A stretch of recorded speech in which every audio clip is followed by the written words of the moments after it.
Family को inform कर दो और एक्सीडेंटल डेथ रिपोर्ट फाइल कर दो। Okay madam.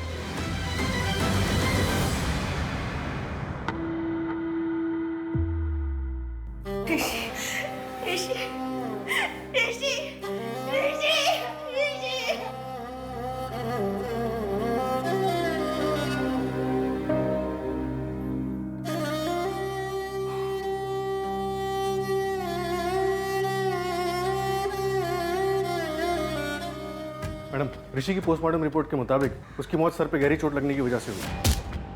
लेकिन कार पे तो हमें कोई ऐसे डेंट के निशान नहीं मिले।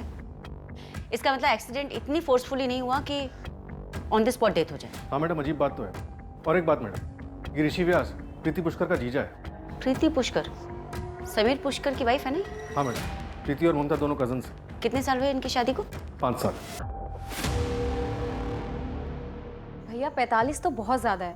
35 थे ना, आप 40 लगा। अरे किस बात के 40 रुपए कह रही हो यार प्रीति? तुम 35 रुपए से 1 रुपए ज्यादा नहीं देंगे, लेना तो लो, नहीं तो अपना। अब इतने में नहीं हो पाएगा। तो फिर एक काम करो, अब जाओ। यार प्रीति, ऐसे लोगों ने सर पे नहीं चढ़ाते यार। और तुम ऐसे पैसे बांटती रहोगी तो फिर तो हमने खोल लिया रेस्टोरेंट। समीर, उसकी बीवी बीमार थी। तो हमने ठेका ले रखा है इस बात का। अच्छा ठीक है, तुम गुस्सा मत हो, तुम बैठो, मैं चाय लेकर आती हूँ। सुनो प्रीति, आज शाम को तुम ममता दीदी के यहाँ पे जा रही हो ना? हाँ तो आते हुए ऑटो मत करना, मैं तुम्हें बाइक से पिक करूँगा। ठीक है।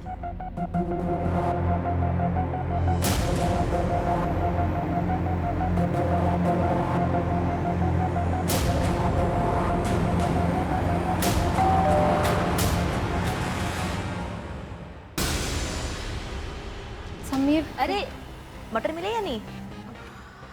हाँ मिल गई। ना ना जल्दी, कब से ऋषि ने बोला मटर पनीर बनाने के लिए। चल अंदर चल, आजा आजा। आज तू बच गई। मैंने समीर को बोल दिया था कि मैंने तुझे मटर लेने के लिए भेजा हुआ है। तू समीर को सब सच क्यों नहीं बता देती? देख, ये सब करेगी ना तो तेरी शादी नहीं चल पाएगी। ये लीजिए आपकी चाय। Thank you. मैं क्या कह रहा था प्रीति, वो थोड़ा सा ना इस बार प्रॉब्लम हो गई है इस मंथ में। इस बार 20,000 रुपये हो पाए, थोड़ा मैनेज कर लो ना। सिर्फ 20,000? इतने में कैसे होगा?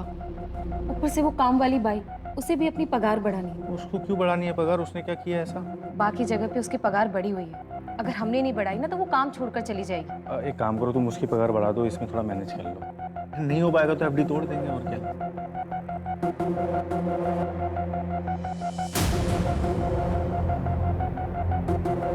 समीर, डॉक्टर ने बोला है कि अगर इस बार भी मैं प्रेग्नेंट नहीं हुई तो आईवीएफ कराना पड़ेगा।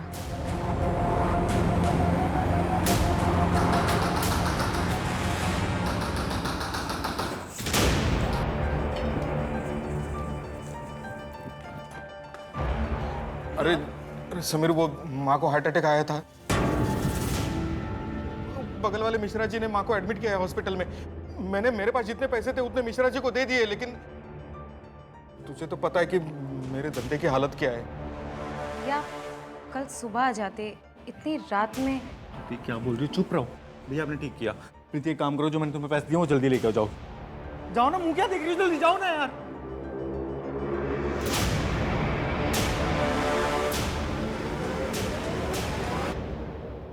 लेकिन तरुण भैया की भी तो कोई जिम्मेदारी बनती है ना। सब कुछ तुम ही क्यों करते हो? समीर, तुम समझते क्यों नहीं हो कि अगर हमें आईवीएफ कराना पड़ा तो बहुत खर्चा आएगा, ऊपर से बच्चा पालने की जिम्मेदारी भी तो होगी। इसलिए अपने आप को दिन रात घिस रहा हूँ ताकि अपने रेस्टोरेंट खोलने का सपना पूरा कर सकूं। मुझे नहीं चाहिए कोई रेस्टोरेंट, ये मेरा सपना कभी नहीं था। समझ में आया तुम्हें? तुम अच्छी कुक हो, इसलिए मैंने रेस्टोरेंट खोलने का फैसला किया था। हाँ, ये फैसला तुम्हारा था। मुझसे पूछा तुमने? मुझे नहीं बनना कोई शेफ, समझ में आया? ठीक है, फिर मुझे भी नहीं करनी जॉब। नहीं रहना मुझे ऑफिस में, नहीं करना एक्स्ट्रा आवर्स काम, नहीं सुननी मुझे बॉस की गाली। करता हूँ ना मजबूरी में, नहीं करना चाहता हूँ। इतना अपसेट और डिप्रेस रहता हूँ, फिर भी जाके नाइट में स्टैंड अप कॉमेडी करता हूँ। क्यों? क्योंकि मुझे घर चलाना है। और एक बात याद रखना प्रीति, आगे से मेरे घर वालों को एक शब्द मत बोलना तुम बस। तुम्हारा भाई और तुम्हारी माँ दोनों ही तुम्हारा इस्तेमाल कर रहे हैं, समझ में आया? बस यही कर सकते हो तुम। ये जिस घर में तुम रह रहे हो ना, मेरे पापा का दिलाया हुआ, वरना तुम्हारे पास तो रहने के लिए घर भी नहीं था। लूजर हो तुम, ना मुझे बच्चा दे सके, ना ही लाइफ में कुछ कर सके। चले क्यों नहीं जाते मेरी लाइफ से तुम?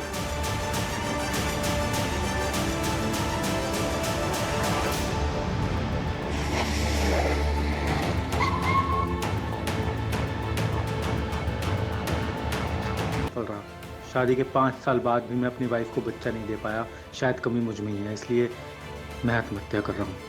इसका जिम्मेदार कोई और नहीं, सिर्फ मैं हूँ। प्रीति, तुम अपना ख्याल रखना। समीर ने एक दुकान रेंट पे ली थी, रेस्टोरेंट खोलने का काम चल रहा था और ऑफिस में भी उसका प्रमोशन होने वाला था, और शायद पैसों की काफ़ी तंगी चल रही थी उसे।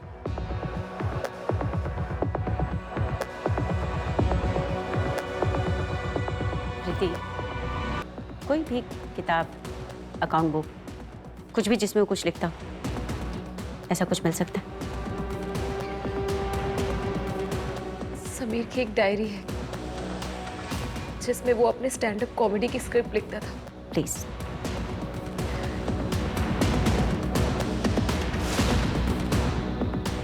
चलिए।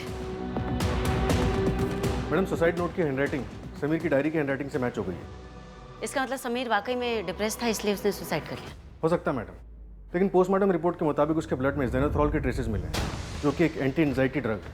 इसको लेने से ज़्यादा आदमी बेहोश हो सकता है या वर्स्ट केसेस में पैरालाइज्ड हो सकता है, लेकिन मर नहीं सकता। ऐसा भी तो हो सकता है ना माथुर, कि समीर ने अपनी सुसाइड को इजी बनाने के लिए इन मेडिसिन का सहारा लिया। प्रीति से रिलेटेड कुछ मिला? मैडम, सुसाइड वाले दिन वो अपनी बहन ममता के घर पे थी, लेकिन इंटरेस्टिंग बात यह है कि प्रीति के मुताबिक वो हफ्ते में 3 दिन अपनी बहन के घर जाती थी, मंडे, वेंसडे और फ्राइडे। लेकिन उसके कॉल रिकॉर्ड चेक करने पे पता चला कि वो कल के अलावा अपनी बहन के घर थी ही नहीं।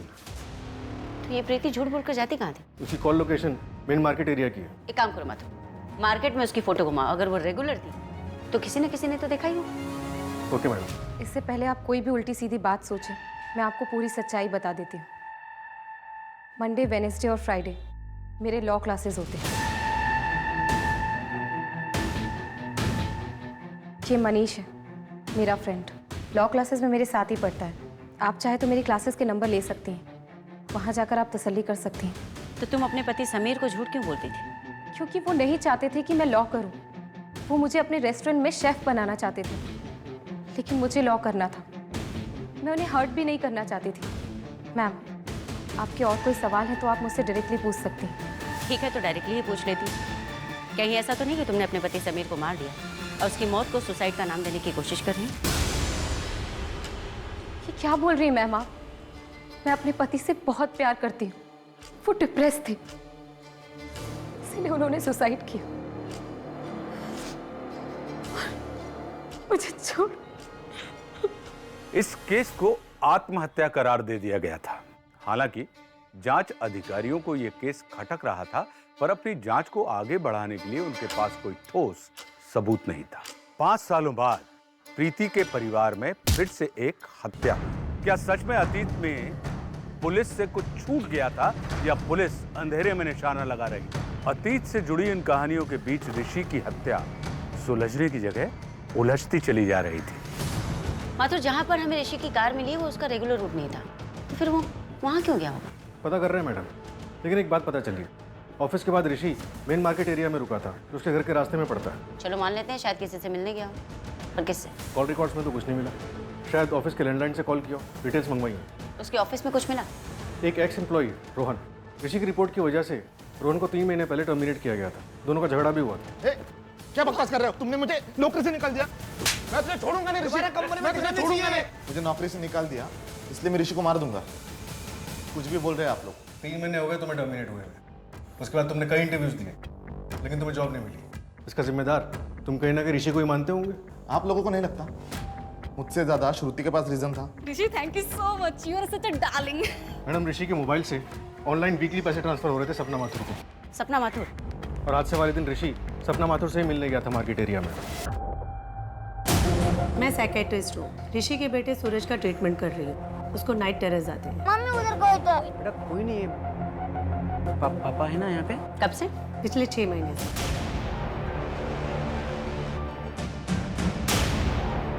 मैडम, रोहन सही कह रहा था।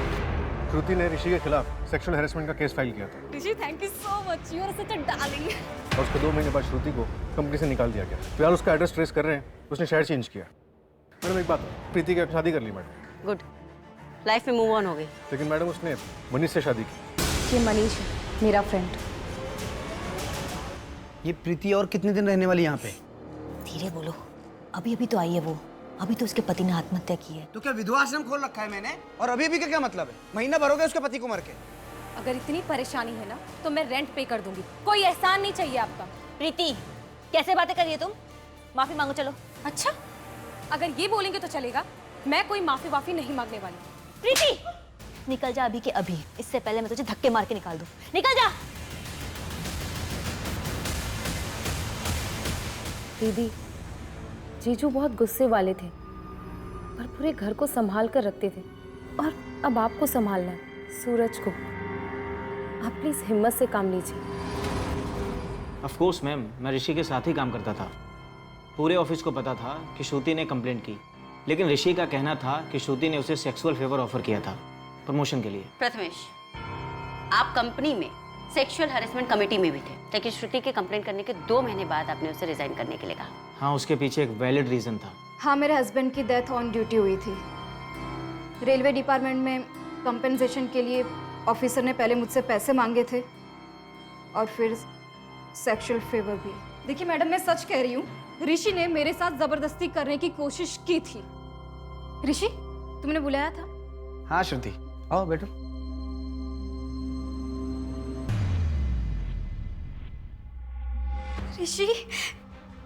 Rishi, thank you so much, you are such a darling.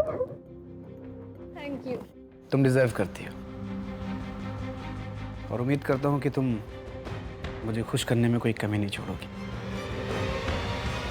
What the hell? क्या बदतमीजी है ये? अरे इसी के लिए तो तुमको इतना बड़ा प्रमोशन दिया, और बाय द वे सिग्नल तो तुमने ही दिया था। Rishi, yes, you such a darling. दिमाग खराब है तुम्हारा? ऋषि, क्या कर रहे हो?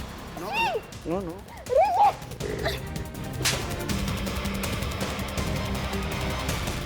देखो श्रुति, तुम्हारे पास 2 ऑप्शन हैं, या तो तुम ये केस कंटिन्यू करो या फिर खुद रिजाइन दे दो।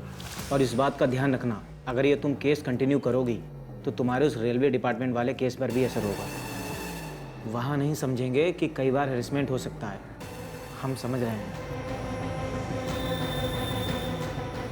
तो घबरा क्यों रहे हो? ऋषि तो ये डिजर्व करता ही था, और एक्सीडेंट हुआ है तो इन्वेस्टिगेट तो होगा ही। मैडम, मैं कॉल करती हूँ बेटा। मैडम, एक इंटरेस्टिंग बात पता चली। प्रीति फिलहाल एक लॉ फर्म में इन्वेस्टिगेटिंग फॉरेंसिक ऑफिसर की पोस्ट पे काम कर रही है। फॉरेंसिक? यस मैडम, उसने अपने मास्टर्स फॉरेंसिक साइंस में किए थे और उसके बाद लॉ किया। इससे ऋषि के बारे में कोई और इन्फॉर्मेशन? नहीं मैडम, अभी तक कुछ सामने नहीं आया। सूरज, अब तो तेरे पापा मर गए, अब तेरी स्कूल की फीस और ट्यूशन की फीस कौन भरेगा? मम्मी है ना, वो काम करेगी। अच्छा चल, मेरा घर आ गया, ठीक है, बाय बाय।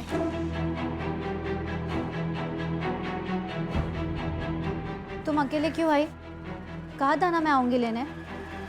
सूरज था मेरे साथ, टीचर को कोई बाहर जाना था, मैं अकेली कहाँ वेट करती।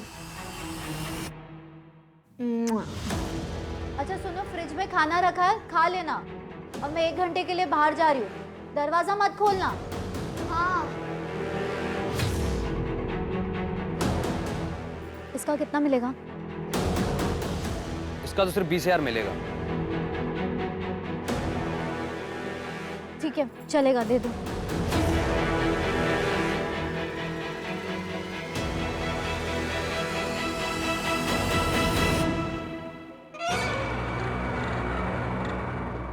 ये लो, 20,000 है। इतने में तो खुद ही कर ले। अच्छा सुनो, प्लीज एक बार मुझे अपने बॉस से मिलवा दो प्लीज। वो किसी से नहीं मिलते। सिर्फ एक बार, प्लीज प्लीज। ठीक है, सोमवार 3 बजे यहीं पर।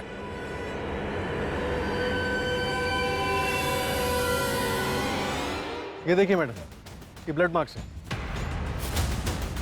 इसका मतलब एक्सीडेंट नहीं, अटैक हुआ।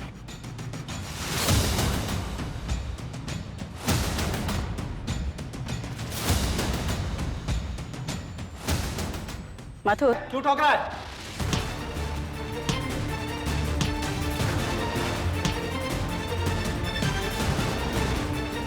हार्दिक, कौन है ये? तुमने क्या किया इसके साथ?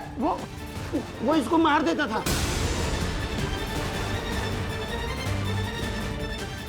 क्या हुआ है?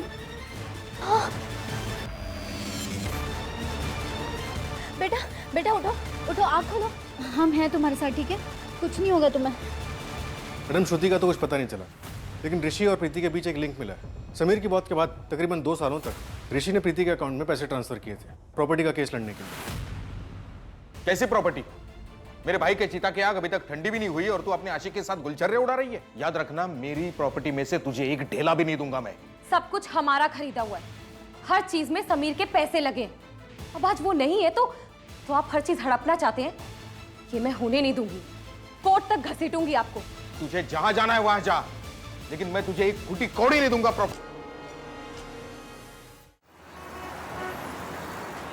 कसम से स्वीटी, आने जा रहा है, प्लीज एक बार मिल लो ना। एक बार मैं तुमसे मिलने के लिए कुछ भी कर सकता हूँ, कुछ भी कर सकता हूँ। कुछ भी? हाँ, मैं 3 गुना पैसे दूंगा। एक बार मेरी हो जाओ, 30,000 दूँ। अच्छा, 50,000? डन। होटल ब्लू में। ठीक है, परसों रात में 10 बजे मिलो।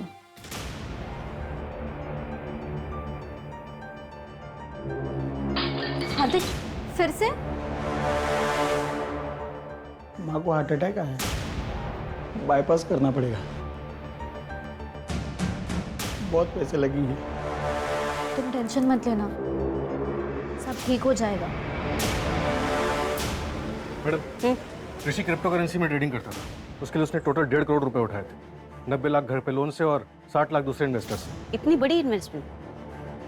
पता करो किस किस से पैसे लिए थे। मैडम 20 लाख तो उसने छोटे मोटे इन्वेस्टर से लिए थे और बाकी 40 लाख अपने ऑफिस के दोस्त प्रथमेश से।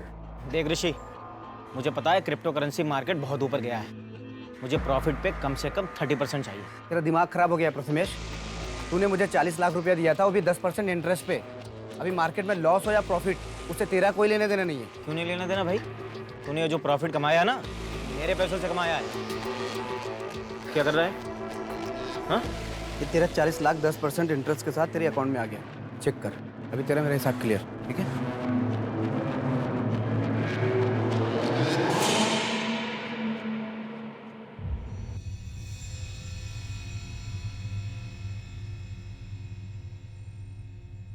दीदी, क्लेम कब सेटल होगा? जब तक पुलिस इस केस को एक्सीडेंटल डेथ बोल के बंद नहीं कर देती। एक बार ये झंझट खत्म हो जाती तो इंश्योरेंस के पैसे मिल जाते और फिर घर चलाने में भी कितनी आसानी होती। हाँ, पर इन सब झंझटों की वजह से लगता है कि सब कुछ छोड़ दूँ। नहीं दीदी, बहुत बड़ी अमाउंट है ये, और फिर जीजू ने ये सब आप लोगों के लिए तो करवाया है ना। 1 करोड़ का लाइफ इंश्योरेंस? हाँ मैडम, लेकिन ये क्लेम अभी तक सेटल नहीं हुआ जब तक कि हम मर्डर को रूल आउट नहीं कर देते। मैडम, रोहन की सीडीआर रिपोर्ट से पता चला है कि लगातार वो एक नंबर से बात कर रहा है। कहाँ का नंबर है? दिल्ली का है मैडम। किसका? अर्चना मिश्रा के नाम से रजिस्टर्ड है। अर्चना मिश्रा? केस में नया ताश का पता कहाँ से आ गया? माथुर, तुम दिल्ली के लेने। Okay madam.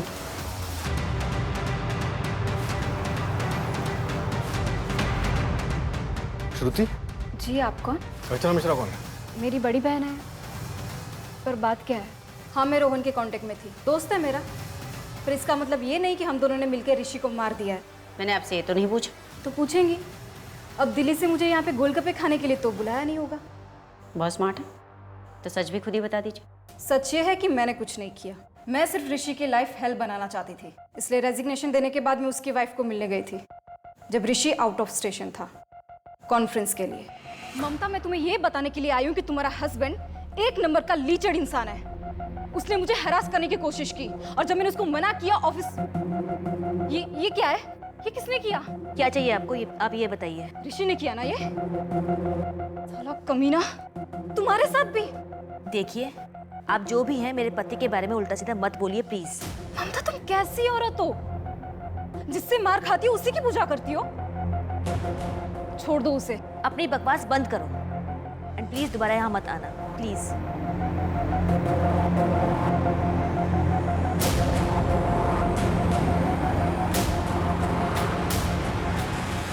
ऋषि ने मुझ पर सिर्फ एक ही बार हाथ उठाया था। क्या मैं जान सकती हूँ क्यों?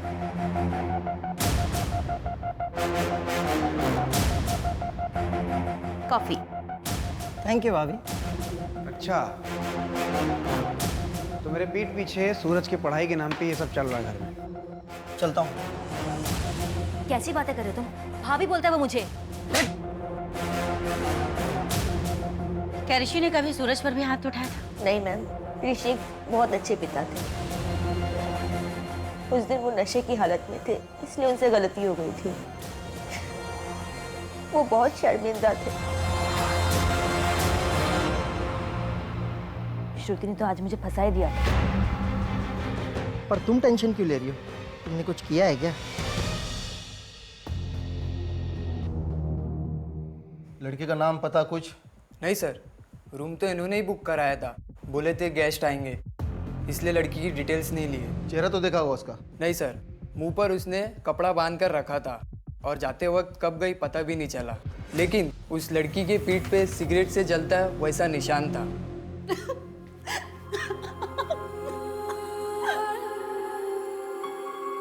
मैडम, 4 लोगों का पता चला जिनसे ऋषि ने कॉइन्स खरीदने के लिए पैसे उठाए थे। कौन कौन है वो? पुनीत राठौड़, जो उसके कॉलेज का दोस्त है, ऋषि का पड़ोसी पंकज और उसके दूर के 2 कजन हार्दिक और गणेश। एक काम करते हैं, सबसे पूछताछ शुरू करते हैं। Okay madam.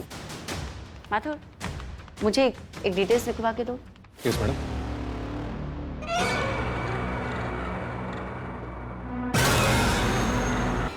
तुम बॉस हो? हाँ तो बोल, क्या काम था? देखो, मेरे पास सिर्फ 20,000 है। प्लीज मेरा काम कर दो। ए बेवकूफ औरत, मना किया था ना तुझे, इतने कम में नहीं होगा। मुझे लगा तू और पैसे लेकर आएगी। देख, कम से कम 1 लाख रुपए लेते हैं, तेरे लिए 50,000 कर देंगे। इससे कम नहीं होगा, जब होगा तब आना। ठीक है।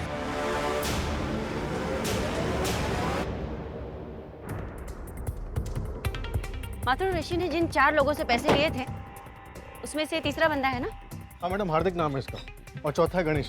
फिलहाल वो नागपुर में है, वहाँ के लोकल पुलिस को इन्फॉर्म कर दिया, वो लोग पूछताछ करेंगे। जी, हार्दिक पांडे का घर यही है? हाँ, हार्दिक मेरे हस्बैंड है। बुलाइए उन्हें। ऋषि व्यास मर्डर केस को लेकर उनसे कुछ पूछताछ करनी है। लेकिन हार्दिक का तो 20 तारीख को किडनैप हो गया है।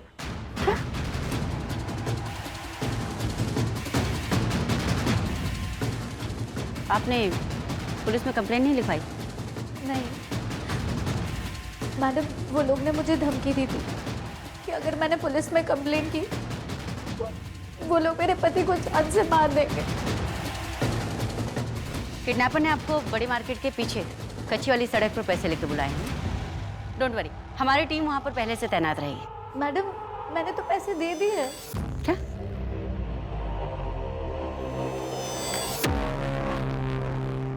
वो लोग आज मेरे पति हार्दिक को छोड़ने वाले थे, लेकिन वो अब तक घर नहीं आए। माथुर, लोकल पुलिस स्टेशन को इस केस के बारे में अपडेट करो। Okay ma'am. क्या हार्दिक का कनेक्शन पहले किसी मर्डर केस में था? जी मैडम, जगह शर्मा नाम था विक्टिम का। वो एक मल्टीनेशनल कंपनी में काम करता था। छानबीन करने में ये पता चला कि जगत किसी ड्रीम गर्ल नाम की साइट का कस्टमर था और ये ड्रीम गर्ल साइट हार्दिक के नाम रजिस्टर थी। ये तो हनी ट्रैपिंग का केस है। हाँ मैडम, एक लड़की ने मर्डर किया था। हालांकि होटल का कोई भी स्टाफ उसका चेहरा नहीं देख पाया क्योंकि उस लड़की ने अपना मुंह कपड़े से ढका हुआ था। हार्दिक का आईपी एड्रेस हम ट्रैक कर ही रहे थे, उसके पहले ही उसका किडनैप हो गया। माथुर, इस हार्दिक का नाम हम कि हार्दिक की किडनैपिंग फेक थी। हाँ, प्रीति बोल रही हूँ। मिलो ना एक बार। 1 मिनट का 500 और मिलने का 15,000, और वो भी सिर्फ आपके लिए। अभी आ जाऊंगा, बता रहा हूँ। कहाँ मिलना मुझे बताओ तुम, अभी आता हूँ।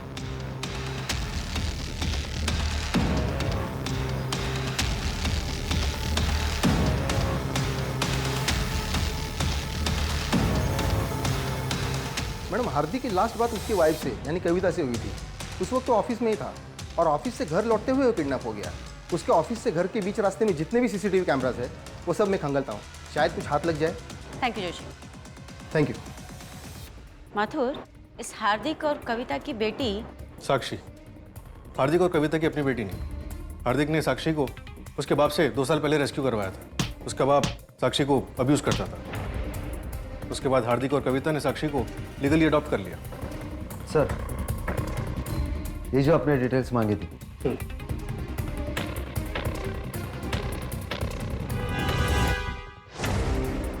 मैडम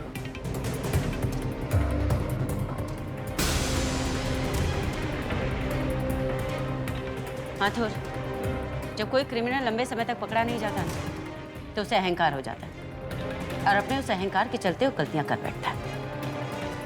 हमें उस सही वक्त का इंतजार करना है कि वो गलती करे और हम उसे पकड़े। अहंकार में तीनों गए, कुल गौरव और वंश। ना मानो तो देख लो रावण, कौरव, कंस। हमें हमारे कर्मों की सजा मिलती है। समय सर्वशक्तिमान है। आपका मित्र कौन है, आपका शत्रु कौन है, ये बात सिर्फ समय ही बता सकता है। हाय साक्षी। अच्छा सुनो, मैं 1 घंटे के बाद तुम दोनों को लेने आऊंगी, लेकिन अकेले घर मत आना, ठीक है?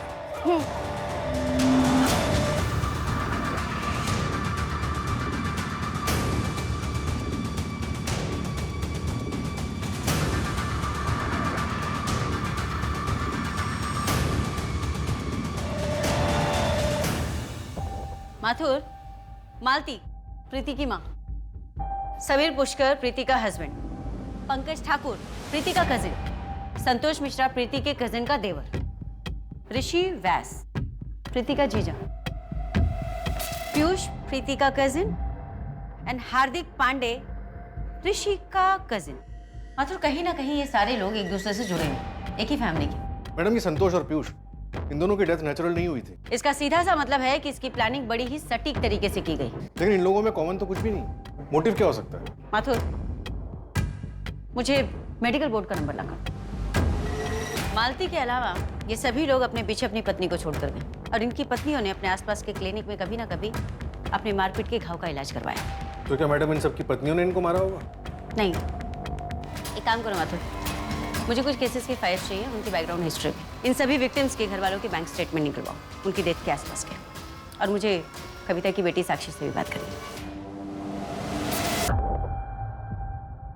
साक्षी, कुछ बोलो बेटा। अच्छा, डोंट क्राई, डोंट क्राई।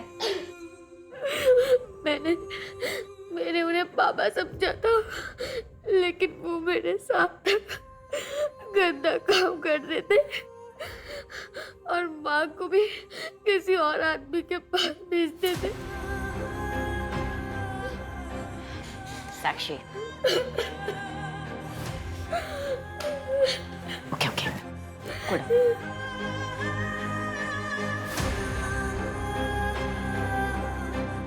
रुक, ये किसने किया?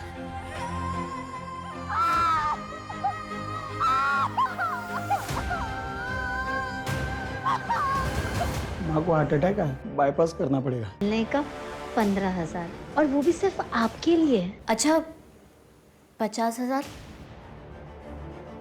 ओके।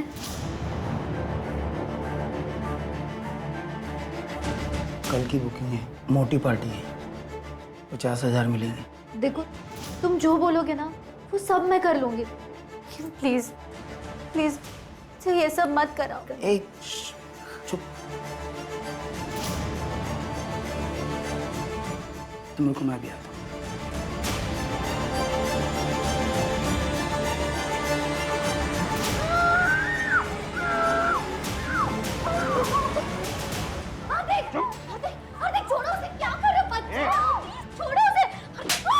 तू मुझे सिखाएगी? चल चल चल, छोड़ो उसे, प्लीज। चल चल बाहर निकल। हाथ जोड़ते तुम्हारे, प्लीज आर्थिक, प्लीज छोड़ो।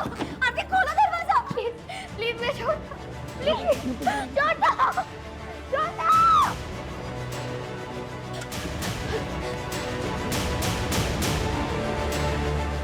अब सोच ले तू, अगर कल तू नहीं जाएगी ना तो ये जाएगी।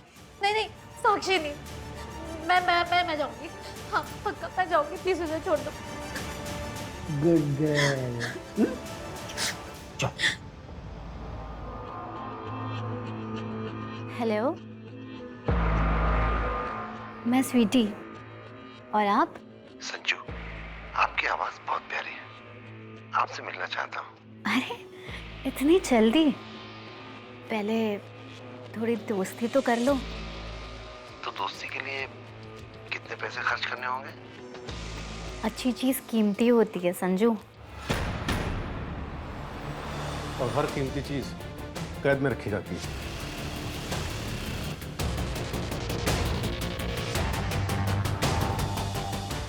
तुम्हारी बेटी साक्षी से बात हुई।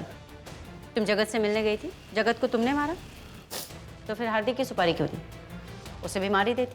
वो मैं हार्दिक के ब्लैकमेल करने की वजह से गई थी। ये किसने किया?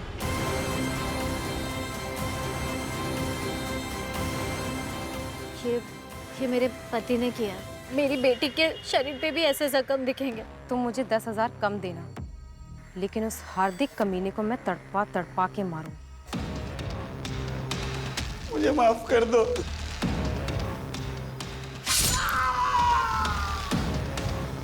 ड्रीम गर्ल की साइट तुम चलाती थी? हार्दिक के मरने के बाद वो साइट मैं चलाती थी। क्यों मारा समीर को? मैम, समीर ने सुसाइड किया था। ये लेटर जो समीर ने अपनी छुट्टी के लिए अपनी कंपनी को लिखा था, उसकी ओरिजिनल हैंडराइटिंग, ये उसका सुसाइड नोट, ये डायरी, दोनों की हैंडराइटिंग एक दूसरे से मैच करती है, जो तुमने लिखी। हुआ क्या?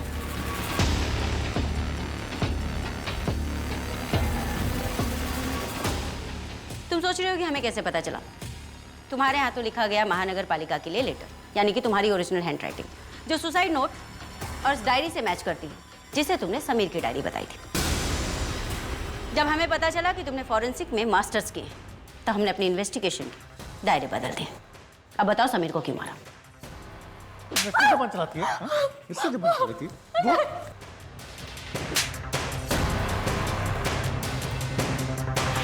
और ऋषि को भी तुमने ही मारा ना? वो तो अच्छा इंसान था ना? अच्छा इंसान?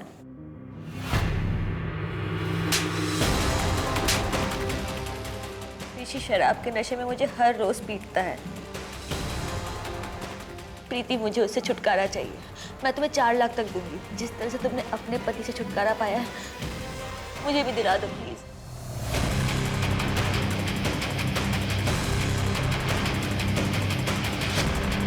कर रही थी, ऐसे पतियों को जीने का कोई हक नहीं जो अपनी पत्नियों पर जुल्म ढाते हैं। तो तुम in house husband killer. Domestic violence गलत है, लेकिन उसके लिए कानून व्यवस्था है। उनके खिलाफ केस हो सकता है, कानून उन्हें उनकी सजा देता। तुम होती कौन? डोमेस्टिक वायलेंस के कितने अपराधी जेल में रहते हैं मैडम? कानून हाथ में लेना इंसाफ नहीं होता प्रीति। तुम्हारा हस्बैंड भी क्रिमिनल था और तुम भी क्रिमिनल हो। तुम दोनों के सिर्फ जुर्म अलग है। बाकी के 6 विक्टिम्स को भी तुम दोनों ने ही मारा ना? और कितने मर्डर्स किए तुम दोनों ने? तुम एक मासूम औरत थी, डोमेस्टिक वायलेंस की शिकार, लेकिन आज देखो अपने आप को, तुम एक खूंखार अपराधी बन चुकी हो। भारत में घरेलू हिंसा की जड़ें काफी गहरी हैं और ये व्यापक रूप से प्रचलित है। नेशनल क्राइम रिकॉर्ड्स 2019 की रिपोर्ट के अनुसार महिलाओं के खिलाफ अपराधों के सभी 4,05,000 मामलों में से अधिकांश, यानी कि लगभग 30.9% मामले धारा 498A के तहत दर्ज हुए हैं। इस धारा के तहत सिर्फ वही मामले दर्ज किए जाते हैं जिसमें पति या उसके रिश्तेदारों द्वारा क्रूरता की जाती है। हालांकि महिलाओं के खिलाफ अपराधों का सबसे बड़ा हिस्सा होने के बावजूद घरेलू हिंसा को कम रिपोर्ट किए गए अपराधों के रूप में जाना जाता है। जो प्रीति और ममता ने किया वो कभी सही नहीं हो सकता। जिस वक्त उन दोनों ने अपराध करने का फैसला किया, उसी वक्त से वो दोनों पीड़िता नहीं बल्कि शातिर अपराधी बन गए। अब मैं आशुतोष राणा विदा लेता हूं आपसे। हम फिर मिलेंगे एक ऐसी ही कहानी के साथ जो आपको रखेगी सतर्क और जिंदगी को सुरक्षित। तब तक अपना और अपने परिवार का ख्याल रखिए और देखते रहिए क्राइम पेट्रोल। सतर्क।